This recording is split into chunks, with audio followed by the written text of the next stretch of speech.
Hi, I'm Keri Mounce, and today I'm going to talk to you about Psalm 62. First I'm going to read the psalm, and then we'll do a little bit of talking about it. Truly my soul finds rest in God. My salvation comes from Him. Truly He is my rock and my salvation. He is my fortress.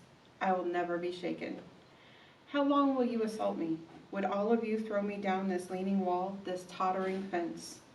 Surely they intend to topple me from my lofty place. They take delight in lies. With their mouths they bless, but in their hearts they curse. Yes, my soul finds rest in God. My hope comes from Him. Truly He is my rock and my salvation. He is my fortress. I will not be shaken. My salvation and my honor depend on God. He is my rock, my refuge. Trust in Him at all times, you people. Pour out your hearts to Him, for God is our refuge. Surely the low-born are but a breath, the high-born are but a lie. It weighed on a balance, they are nothing. Together they are only a breath. Do not put trust in extortion or put vain hope in stolen goods. Though your riches increase, do not set your heart on them. One thing God has spoken, two things I have heard. Power belongs to you, God, and with you, Lord, is unfailing love, and you reward everyone according to what they have done.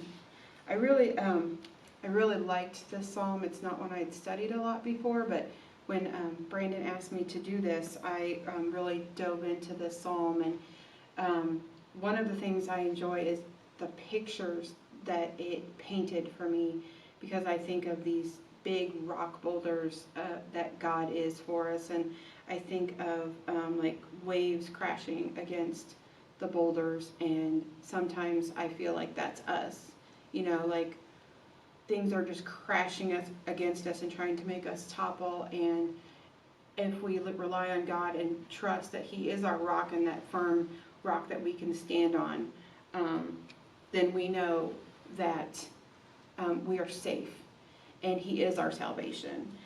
So this psalm was written by David, and it was written during Absalom's rebellion. So to me, that's such a, you think about, that's such a time of heartache for David, and uncertainty, and probably felt like he was in maybe quicksand, or in a mudslide.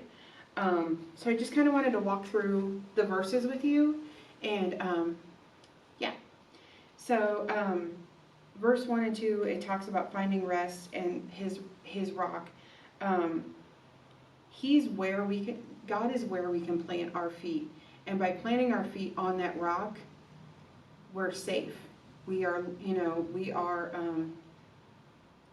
not going to be hurt. We're not going to be shaken, and we won't sink, even though sometimes it may feel like we are.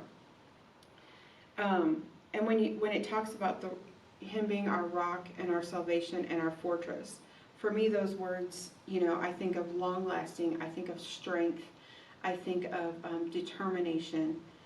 And when in verses 3 and 4, when our enemies will mock us, and it talks about the tottering fence, I think sometimes we all can feel like we're on the tottering fence, and maybe we're just going to tip over if one more thing gets added, if one more pressure, if one more bill comes, or one more bad piece of bad news comes. Like, that may be the pebble that tips us over. But what we need to remember is that we always need to rely and turn to God, because when we rely and turn to God, we're on, think of a big rock base that we're standing on, and there's all this space around us, instead of standing on a fence, which is kind of narrow, where we can tip and fall. Think about being on that big rock base where, God has got us, and we've got plenty of room and space for safety. In verses 5 and 6, when he talks of, he says again, yes, my soul finds rest in God. My hope comes from Him. Truly He is my rock and my salvation.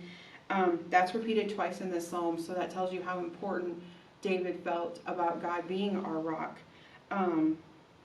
So, when you feel like, to me, it says, when you feel like you're slipping, just put your foot down, because God is that rock, and he's gonna, he's gonna grab on, and that rock's not gonna fall away. It's not gonna crumble. As our fortress, he protects us. He shields us from harm. If you think about a fortress, a huge, fortress that you've seen in pictures or movies or whatever, and they're not easy to attack. They're not easy to tear down. They're not easy to get into. So when we rely on God and know that he's our fortress and our salvation, to me, like, he's got us protected behind this wall of him, of rock.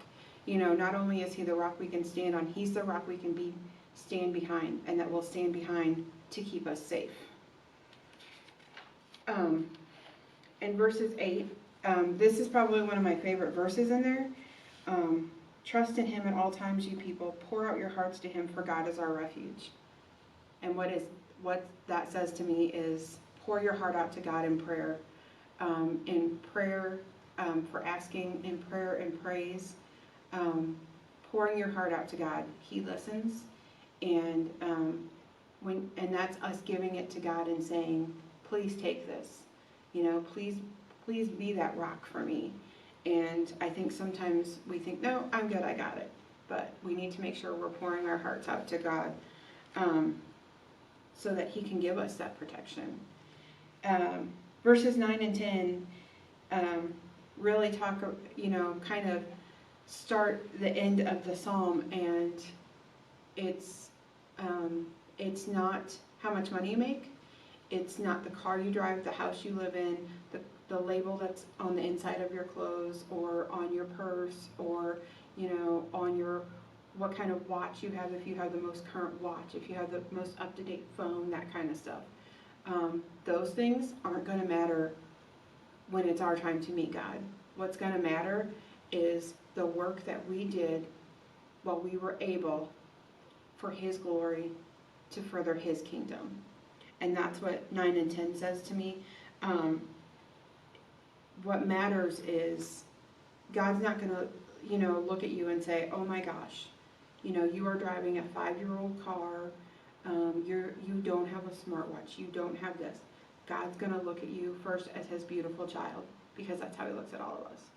And he's going to look at you and he's going to say, look at what you did to further my kingdom.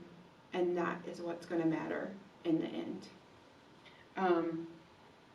And then the last two verses, 11 and 12, it says, one thing God has spoken, two things I have heard. Power belongs to you, God, and with you, Lord, is unfailing love. And you reward everyone according to what they have done. So to me, again, that's saying, where does the true power in our lives lie? It lies in God. Okay?